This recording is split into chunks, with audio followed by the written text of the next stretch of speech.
안녕하세요, 이하이쿤입니다. 오늘은 나온산 김광규가 무슨 문제가 있어서 월세를 사는지, 부동산 4대 필수 지표가 무엇인지 살펴보도록 하겠습니다.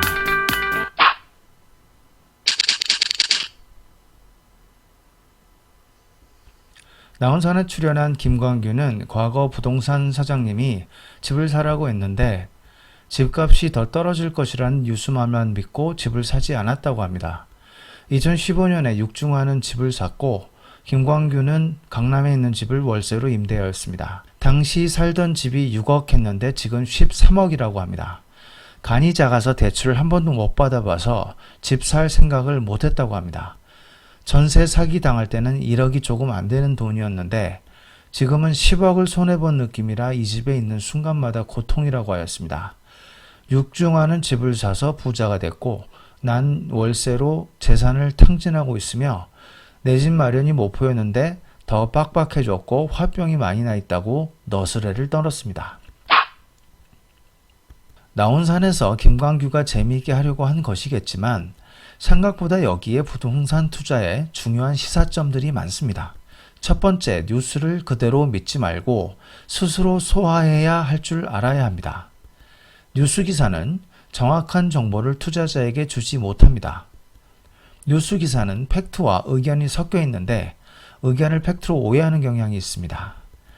투자자는 본인에게 이미 투자에 대한 시나리오가 있어야 되고 뉴스 기사에서 철저히 팩트만 녹여내서 투자에 반영해야 합니다. 두 번째, 대출이 무서워 한 번도 빌려서 투자해보지 못했다는 점입니다.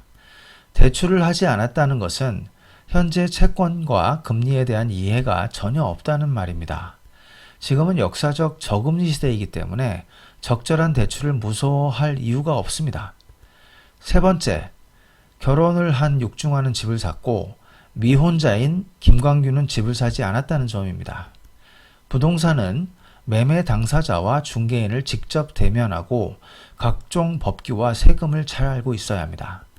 주식과 달리 부동산은 거래가 불편하고 까다롭기 때문에 젊은 나이에 시작하기에 부담스럽습니다. 첫 경험을 가능한 빨리 해보는 것이 좋은데 결혼과 자녀 출산이 계기가 되는 경향이 있습니다. 마지막으로 부동산 매매에 필요한 기본적인 지식이 하나도 없었다는 점입니다. 부동산 시장 분석에 필요한 4대 필수 부동산 지표는 유동성, 악성 미분양, 전세가율, 대규모 공급계획 즉 신도시입니다. 하나씩 살펴보도록 하겠습니다.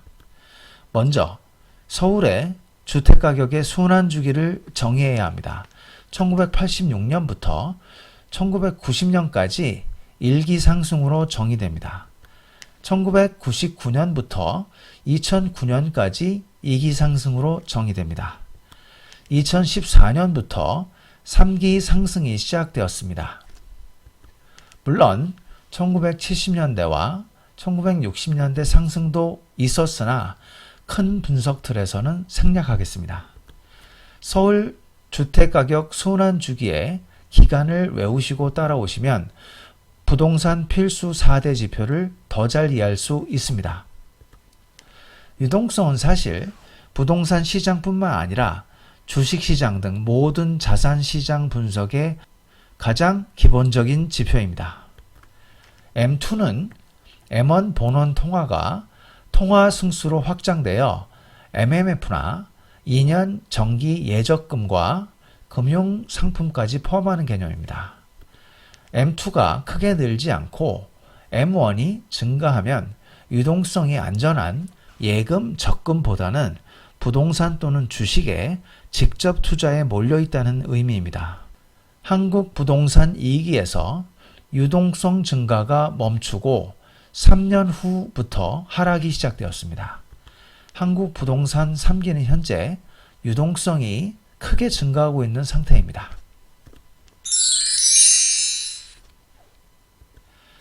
서울의 악성 미분양이 늘어나기 시작한 것은 2009년 초부터입니다. 가격 조정은 2010년경에 진행되었습니다. 반면 서울의 악성 미분양이 피크를 치고 감소하기 시작한 것은 2013년 초입니다. 가격이 다시 상승세로 전환된 시기도 1년 후인 2014년이었습니다. 지방광역시는 이러한 순환 주기가 서울과 다릅니다. 2010년부터 2013년까지 서울은 조정권이었으나 대구는 상승권이었습니다. 대구의 악성 미분양이 늘어나기 시작한 것은 2007년부터였으며 가격 조정이 바로 시작되었습니다. 반면 대구의 악성 미분양이 피크를 치고 감소하기 시작한 것은 2010년 하반기였고 역시 가격이 바로 상승세로 전환되었습니다. 1990년대 초반부터 증가하던 악성 미분양이 결국 서울 부동산 하락을 가져왔고 악성 미분양이 감소하던 2000년대 초반까지 하락은 지속됩니다. 유동성과 악성 미분양 두 개만 분석해도 부동산 시장의 큰 추세는 대충 파악이 됩니다. 추가로 더 보고자 하는 분들을 위해서 전세가율과 신도시 공급도 같이 보도록 하겠습니다. 부동산 침체로 매매 가격은 정체하면서 전세 가격만 상승하면 전세가율이 상승합니다. 전세가율이 피크를 치기 전에 매매 가격은 먼저 상승 추세로 바뀝니다. 매매 가격이 상승함에 따라 점점 전세가율은 하락하게 됩니다. 부동산 매매 가격이 피크를 찍고 하락 추세로 바뀌면 전세 가격은 정체된 상태에서 매매 가격만 하락하면서 전세가율이 올라가게 됩니다. 마지막으로 대규모 공급 계획을 보겠습니다.